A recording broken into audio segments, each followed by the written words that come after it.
اسلام ہم کہتے ہیں جی ایک کمپلیٹ کوڈ آف لائف ہر ایسپیکٹ میں، مگر جب ہم یہ بچوں کی شادیاں کرتے ہیں پہلی دفعہ ان کو صرف ہم کیجولی ایک دوسرے کو دیکھنے کا موقع دیتے ہیں، مگر اس اتنے تھوڑے وقفے میں ایک دوسرے کی طبیعت کو صحیح معنوں میں اسٹڈی کرنے کا موقع نہیں ملتا۔ اور جہاں موقع ملتا ہے وہاں کیا ہوتا ہے؟ وہاں بھی فیلیئر ریٹ ہے بہت زیادہ اور کیوں ہے؟ دیکھیں، ایک چیز کو تولنا چاہیے۔ کچھ مجبوریاں ہیں، بعض ایسی چیزیں جو 100% ٹھیک ہو نہیں سکتی، اس میں حکمت کا تقاضا یہ ہے کہ جس چیز میں بھلائی زیادہ ہے اس کو قبول کر لو، جس میں خرابی زیادہ ہے اس کو چھوڑ دو۔ چنانچہ قرآن کریم نے شراب کا ذکر کرتے ہوئے بھی یہ نہیں فرمایا کہ یہ خراب ہی خراب ہے۔ آپ نے فرمایا اس کو ہم اس لیے بند کر رہے ہیں کہ اس کی بھلائیاں خرابیوں سے کم ہیں، مگر بھلائیوں کا ذکر اس لیے فرما دیا ساتھ کہ اگر خرابیاں چھوڑ دی جائیں اور پینے کے لیے استعمال نہ کی جائے تو جہاں بھلائیاں ہوں اور خرابی کا کوئی سوال نہ ہو وہاں اس کا استعمال ناجائز نہیں ہے۔ اسی لیے دواؤں میں یہ ہرگز حرام نہیں ہے دواؤں میں، کیونکہ وہاں اس کی خرابیوں والے پہلو کا احتمال ہی کوئی نہیں، صرف بھلائی والا پہلو ہے، اور اسی لیے خدا نے اشارہ بھی فرمایا، ورنہ کیا ضرورت تھی کہنے کی۔ تو میں آپ کو یہ سمجھا رہا ہوں کہ دونوں باتوں کو، دونوں امکانات کو تولنا چاہیے، اور جو آپ نے فرمایا دیکھنے کا موقع نہیں دیتے، اس کی بجائے یہ بھی تو سوچنا چاہیے کہ ماں باپ کو دیکھنے کا موقع ملتا ہے اور زیادہ نیوٹرل حیثیت سے دیکھنے کا موقع ملتا ہے۔ اگر ایک لڑکا ایک لڑکی پر اثر انداز ہونا چاہے تو اس بیچاری کو بالکل پاگل کر دیتا ہے۔ ماں باپ لاکھ سمجھائیں کہ اس کا کردار ٹھیک نہیں ہے، اس کا یہ ہم جانتے ہیں، اس کے بس منظر ایسا ہے، دھوکے باز ہے، مجال ہے جو بات سن جائے، اس لیے کہ آپ نے پہلے کانٹریکٹ کا موقع دے دیا۔ اور ہر شخص جو بیوی لڑکی کو ون کرنا چاہے یا لڑکی خاوند کو ون کرنا چاہے، جب تک شادی نہ ہو جائے آرٹیفیشل رہتے ہیں ایک دوسرے سے، اور ہر ذریعہ اختیار کرتے ہیں کہ برائیاں چھپی رہیں اور خوبیاں اصل سے بڑھ کر دکھائی دیں۔ لیکن جو اسلامی طریق ہے اس میں یہ ممکن ہی نہیں ہے۔ کسی لڑکے کو لڑکی کو دھوکہ دینے کا کوئی موقع نہیں، لڑکی کو لڑکے کو دھوکہ دینے کا موقع نہیں۔ ایک میز پہ اکٹھا کھانے پہ آپ بلا کر ان کو ملا سکتے ہیں۔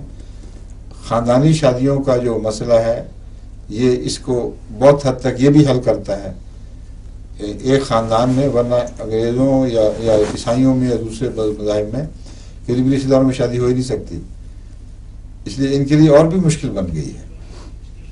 اسلام نے جو فیملی شادیوں کی اجازت دی اور فیملی یونٹ پر زور دیا، اس کے نتیجے میں فیملیاں بہت بڑھتی چلی جاتی ہیں، اور امکانات رشتوں کے فیملی کے اندر جو بالکل کزن، ڈائریکٹ کزن نہ بھی ہوں، کزن در کزن اس طرح یہ پھیلتے پھیلتے ایک بہت بڑا خاندان بن جاتا ہے، جس میں امکانات پیدا ہوتے ہیں کہ بچی بچے کو جانتی ہو، بچہ بچی کو جانتا ہو، مگر اختلاط نہ ہو، اور پھر ماں باپ کے مشورے سے جو شادیاں ہوں بسا اوقات کامیاب ہوتی ہیں۔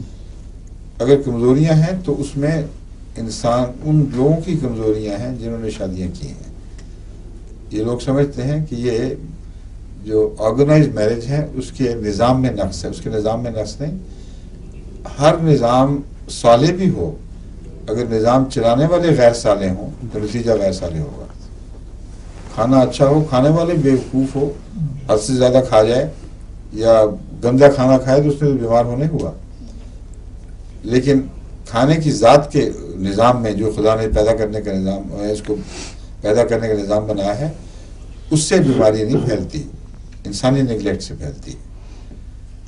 اب جہاں تک ناکام شادیوں کو میں نے دیکھا ہے، اس میں ماں کی یا باپ کی دونوں طرف سے حرص شامل ہوتی ہے۔ وہ شادی کرتے ہیں تو قرآن کریم کے تقاضوں کو پورا نہیں کرتے، جس میں ہے قولوا قولا سدیدا یصلح لکم اعمالکم، صاف صاف بتاتے نہیں ایک دوسرے کو اس میں کیا نقص ہے، اس میں کیا نقص ہے۔